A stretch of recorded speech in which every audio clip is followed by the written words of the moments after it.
輸尿管內視鏡碎石手術係一種微創嘅手術方案，去處理尿路結石。咁做嘅過程呢，病人就要全身麻醉，用一啲好幼嘅鏡經過病人嘅尿道，走入去膀胱，上到去輸尿管同埋個腎臟入邊，用激光嘅方法將啲結石完全粉碎。適合一啲喺輸尿管度構成急性阻塞嘅結石，或者一啲比較大嘅腎石，一般嘅成效可以超過90%，將啲石完全粉碎。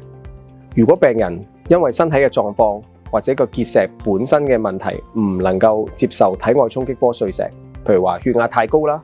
用緊一啲薄血藥物啦，或者係有急性嘅尿道感染嘅情況，又或者佢之前接受過體外衝擊波碎石，啲石太硬冇辦法完全碎得到呢，我哋都會建議病人用內視鏡嘅方法去將啲結石完全清除嘅。